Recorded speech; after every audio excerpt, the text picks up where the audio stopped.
Ok, hoy día tenemos la sesión 15.1, Reforma en los Países Bajos.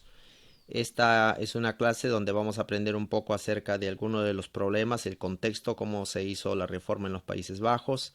Eh, Comenzamos con Carlos I de España o Carlos V, así que es interesante notar que hay algunos personajes históricos que tienen como dos identificaciones, a veces tres, a veces cuatro identificaciones, dependiendo de, especialmente aquellos que fueron parte de un imperio, como en este caso del Sacro Imperio Romano, así como es llamado aquí, ¿no?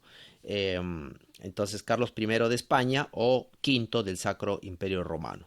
Y él vivió entre estos años 1500-1558.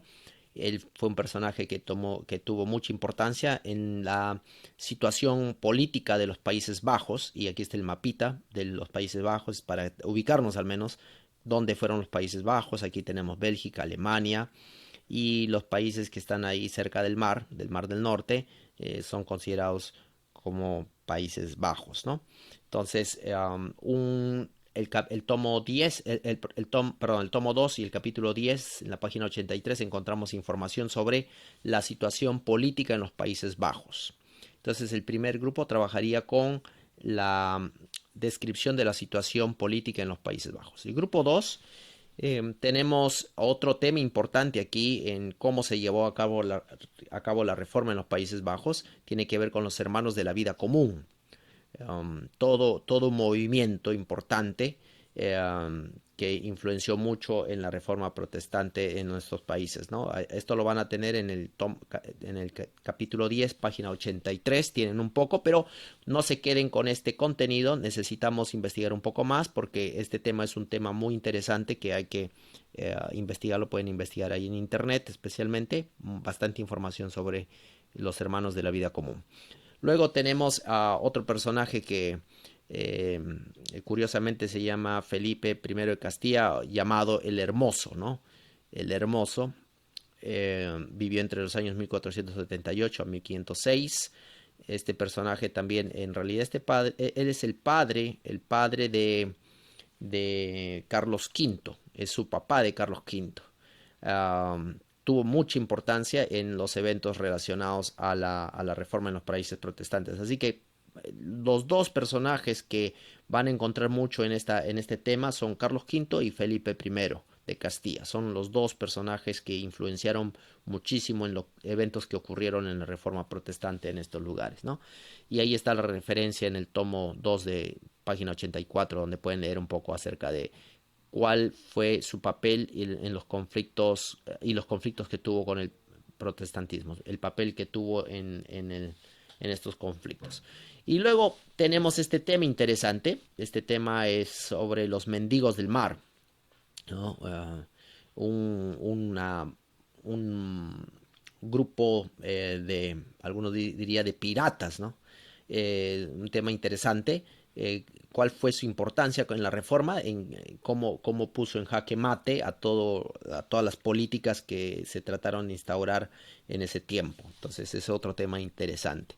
Y luego, junto con este tema, tenemos el asunto de Duque de Alba, eh, que fue uno de los que estuvo que tuvo parte en la formación del Consejo de los Desórdenes, ¿no? Un consejo interesante que buscaba reprimir la rebelión en esa zona. Entonces vamos a investigar un poco acerca de qué cosa era el Consejo de las Desórdenes y su importancia en los eventos relacionados a la reforma protestante en los Países Bajos. Y esto lo tenemos en la página 86 del tomo 2. Muy bien, entonces vamos a ir rápidamente a nuestros grupos y vamos a investigar estos temas y volvemos en 30 minutos.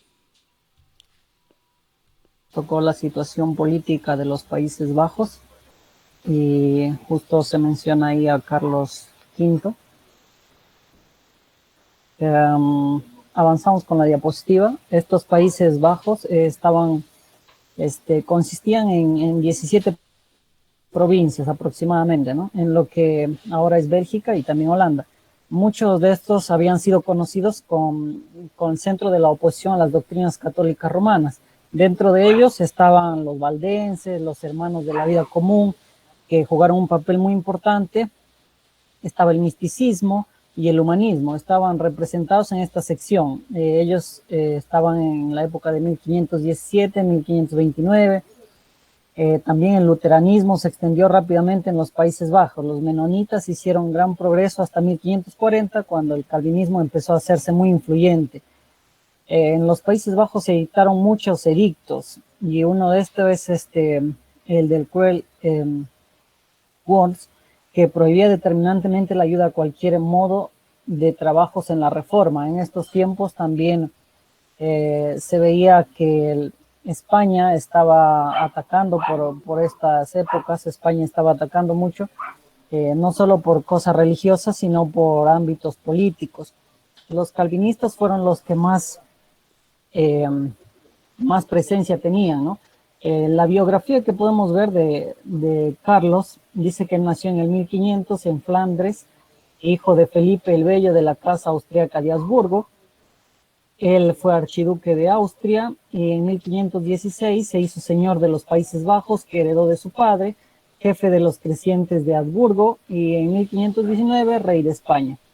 Aproximadamente en 1550 sus dominios incluyen el Sacro Imperio Romano Alemano hasta el norte de Italia, y unificó también España con los reinos del sur. Eso fue una biografía de los puntos más resaltantes de Carlos. Y la situación política en ese tiempo de esos Países Bajos era que estaban, de todas maneras, luchaban para impedir el crecimiento de la reforma, y el principal oponente de Carlos era Lutero, ¿no? En España se ocupó tanto de combatir a Francia, los turcos, y no pudo dedicar a sofocar la revolución religiosa hasta que no tuvo suficiente fuerza política para ofrecer oposición formidable. El rey de Francia, durante la mayor parte de la reforma, fue Francisco, en 1515, en esta época, que no favoreció al movimiento de reforma, pero lo que ayudó considerablemente con sus contiendas políticas y militares en España. Como ya dije, eran tiempos de que estaba atacando España mucho a estos lugares. Y la situación política también que podemos ver aquí, que ya mencioné al principio, era que Carlos tomó fuertes medidas contra el protestantismo. Repetidamente hizo promulgar edictos, como el que ya vimos arriba, en varias veces hizo matanzas, en particular contra los anabatistas, que ellos tenían también una presencia muy fuerte junto con los calvinistas. Y en esos tiempos, como dice ahí, los muertos se contaron por decenas de millares, los jefes eran quemados, los seguidores decapitados, las mujeres anabautistas se reservaban la terrible suerte de que les enterraran vivas, pero a pesar de todo eso el protestantismo seguía avanzando. Hay muchos testimonios de personas, de crueles cosas que les perseguían, ¿no? Y por último, en la última diapositiva hemos visto, creo que hay una diapositiva más, compañero, que lo puede pasar, por favor. Eso es todo. Sí, bueno, eso es todo. La situación era muy terrible, pero a pesar de todo eso, el evangelio seguía avanzando. Eso es todo, pastor. Excelente. Ok. Gracias, pastor. Compañeros, buenas tardes. Bien, a nosotros nos tocó hablar acerca de los hermanos de la vida común. Este movimiento, bueno, este tema surge en el contexto del que ya el compañero anterior habló, debido a las reformas, al modelo político, la situación política que vivían los Países Bajos. El protestantismo, cuando ingresó, pues naturalmente tocó con la vida de millares, como González lo dice aquí en su libro. El orden en el que llegó el protestantismo fue el siguiente. Primero llegó el luteranismo, luego llegaron los anabaptistas, que estos fueron los que más murieron, y luego llegó el calvinismo, que fue el que terminó asentando el protestantismo en la región. Bueno, sin embargo, antes de que llegue el protestantismo como tal, antes de que estallara el protestantismo, ya había un movimiento allí especial, Y este movimiento es los Hermanos de la Vida Común, que inicialmente eran las Hermanas de la Vida Común, ¿no? Era un movimiento especial donde el propósito era una reforma también. Entonces, los hermanos de la, y luego se llamaron los hermanos de la vida común. Sus orígenes, que era lo que nos pedía el pastor responder, tuvieron sus orígenes en los Países Bajos. La característica principal de los hermanos de la vida común era la lectura de las escrituras. Pues eso, pastor, en resumen, por cuestión de tiempo. Gracias, compañero. Muy bien, gracias. Aquí tenemos en el resumen, ustedes han escrito bajo la dirección de Gerhard Goethe, entre 1340 a 1348 se había llegado a divulgarse en los Países Bajos un interés por la vida interior, ¿no? Y por la necesidad de imitar la vida de Cristo en el sentido de amar al prójimo como uno mismo. Interesante. Muy bien, entonces dice, después que la Iglesia Católica prohibió predicar este mensaje, Goethe se retiró a su tierra natal y reunió una comunidad en torno a él, pues fue este grupo que predicó por Florencio. Después de la muerte de él se fundó los Hermanos de la Vida Común, primero por Alemania. Muy bien, gracias por ese resumen. Muy bien, ahora continuamos con el siguiente tema. Nos tocó hablar un poco de Felipe I de Castilla. No encontramos mucha información, pero tal vez usted puede añadir si hay algo que nosotros no hayamos colocado. Bueno, él se casó, bueno, su padre, Maximiliano, lo casó prácticamente con Juana de Aragón, con el fin de mantener unido a Habsburgo, con la casa Trastámara. Cuando se casó, una vez que se casó, fue enviado, digamos, a gobernar lo que son los Países Bajos, pero no fue un gobernador muy popular, que digamos. Sus súbditos dudaban de su lealtad. Otra cosa que él hizo fue que dio poderes inquisitoriales a los nuevos obispos y mostraba mucho desinterés a sus súbditos. En cuanto a Carlos V, pastor, no sé si la siguiente diapositiva, que fue uno de los personajes, hay mucho contenido ahí, lo voy a hacer resumido. Carlos V fue uno de los personajes centrales en la reforma de Alemania. Él fue, en resumen, pastor, él fue uno de los, o su política, las ocupaciones que él tenía en la política, permitieron que la reforma de Lutero se llevara a cabo, porque tenía conflictos con Francisco I de Francia, también tenía conflictos con los turcos, y en alguna oportunidad se unió, cuando ya había muerto el Papa León X, Francisco se unió con el Papa Clemente VII, y entonces cada vez que Carlos V quería detener la reforma luterana, que de paso era su sueño, era su afán, también era el sueño de su padre. Él quería incluso cumplir el sueño de su padre, y era tanto el interés que él tenía en destruir a toda la obra de la reforma, y quería implantar el catolicismo. Pero estas controversias que tenía con estos personajes le impidieron cada vez que él quería intrometerse en el tema de la reforma. Él fue el que decretó, digamos, o expulsó a Lutero y a todos los seguidores de él, de Alemania, y fue cuando Lutero fue al castillo protegido por se me olvida el nombre de este personaje que lo mandó allá para cuidarlo, ¿no?, de Carlos V. Y luego, ahí fue donde Lutero escribió la Biblia en alemán. Así que Carlos V, pastor, fue uno de los personajes que gobernó, o sea, era el gobernante de Alemania, pero por las ocupaciones que tuvo, no pudo detener la obra de la reforma, pero sí él deseaba exterminarla. Muy bien, gracias. Quizá un aspecto más que añadir en relación a Felipe I de Castilla, él murió antes que su padre. Él murió antes que su padre y eso le impidió obtener bueno, obviamente su padre no, si no había muerto su padre, no podía ser heredero del trono del Sacro Imperio Romano, ¿no?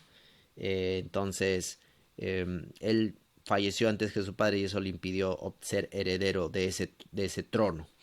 Interesante. Muy bien. Gracias a este grupo. Continuamos con el siguiente. Duque de Alba. Aquí estamos. Ya, para entender un poquito más esto, habría que haber escuchado los mendigos, pero nada, esto viene en la línea de la reforma también de los Países Bajos. Y bueno, hablando del Duque de Alba, fue aquel que se presentó en aquellas tierras y pues provocó algunas, ciertamente, acciones en contra de esto. Se llevaron a cabo consejos de los desórdenes o consejos de sangre, por otro lado también llamado. ¿Qué era esto? Eran consejos de los tumultos, popularmente conocido como el Tribunal de la Sangre. Es el nombre del tribunal especial establecido de los Países Bajos, por el que el Duque de Alba, que empezó un reino de terror contra cualquier sospechoso de herejía y rebelión. Sigue adelante, pastor. Ya, en medio de este consejo de desórdenes, dice que condenó a miles a muerte o a la cárcel sin el debido procedimiento legal. También el propósito del tribunal, además, y esta es una de las importancias, de imponer el catolicismo, era acabar con el particularismo de los Países Bajos, procedente de sus tradiciones y privilegios.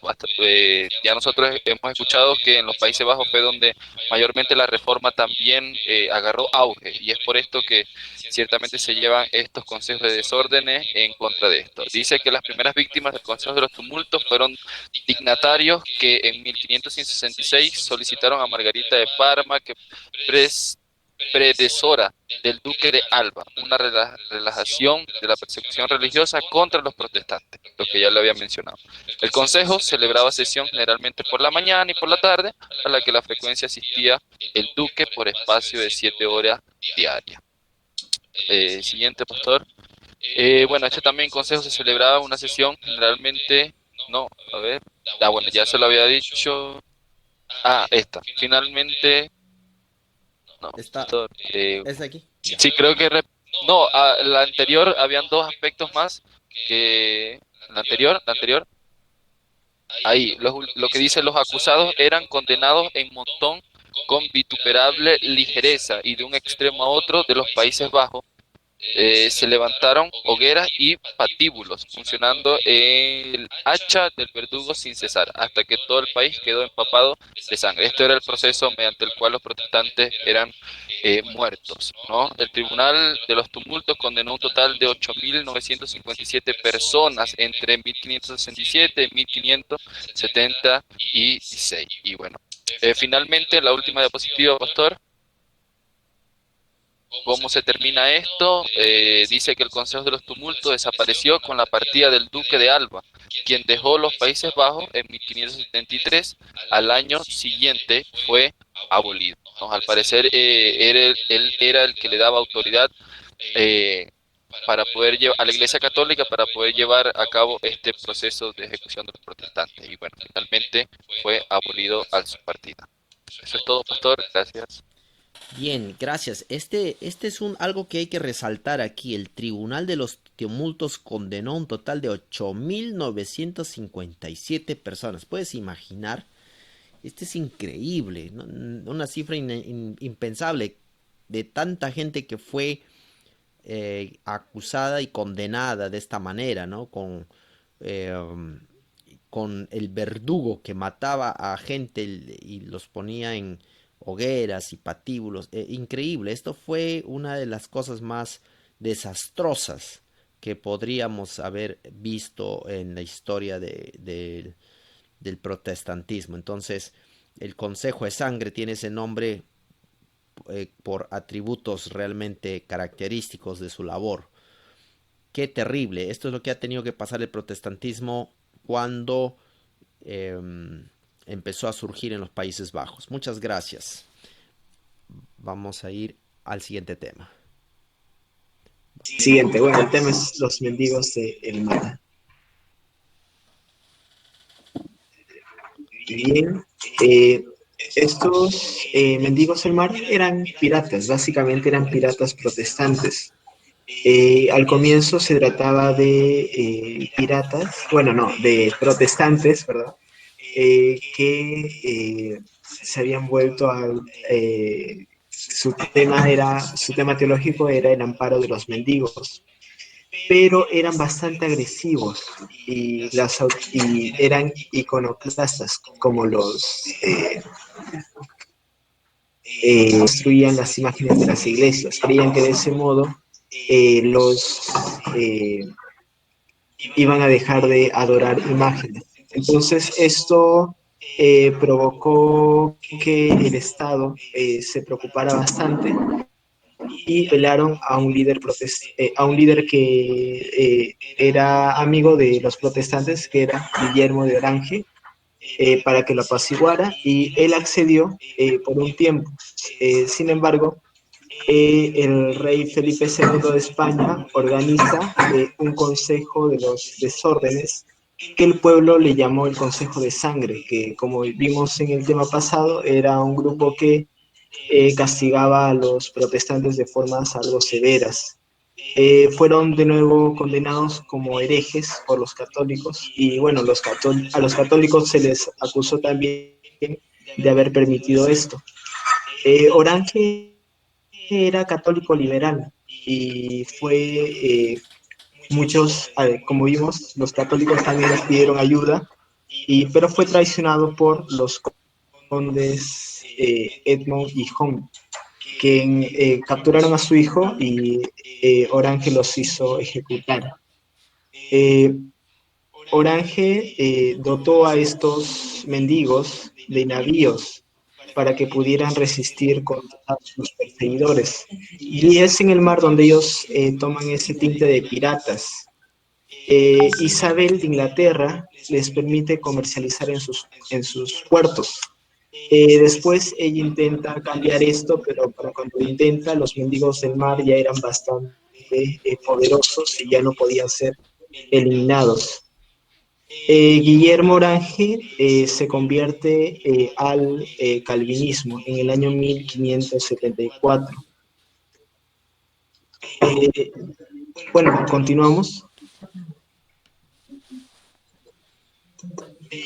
Aquí es donde ocurre el tema de que se habló en la diapositiva pasada, que es sus conflictos con Alba.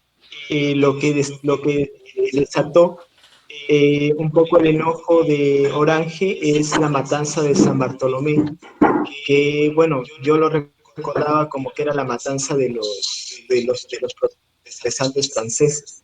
Entonces esto hizo enojar bastante a Orange y comenzó a tener, junto con los mendigos del mar, victorias considerables. Sin embargo, este personaje Alba es el que se opone, es el que se venga y cuenta la historia que sus ejércitos tomaron bastantes ciudades e incluso las quemaron totalmente. Y este conflicto ya no era tanto de un carácter religioso, sino que se tomó de un carácter político. Ellos querían separarse del yugo español. Es por eso también ese ímpetu. En un principio parece que era religioso, pero ya cambió su carácter de religioso a político. Lamentablemente, Orange es asesinado en un periodo en que su popularidad había bajado y esto resultó un peligro para la causa protestante. Sin embargo, su hijo Mauricio, de 17 años, es quien tomaría la posta de este apreciado personaje. Y esto sería el tema de los mendigos del mar. Muchas gracias. Algo que hay que resaltar es lo último que dijiste, como un movimiento que al inicio pretendió ser religioso, después se tornó en un asunto político. Bueno, este es un asunto que generalmente ocurre en la historia. Los movimientos religiosos en algún momento tienen repercusiones políticas y pueden llegar a convertirse, no siempre ocurre eso, pero pueden llegar a convertirse en fuerzas políticas también. Así que es algo que lo hemos visto durante todo este curso de historia. Muchas gracias a todos los grupos y bueno, creo que hemos abarcado estos temas. Vamos a terminar aquí.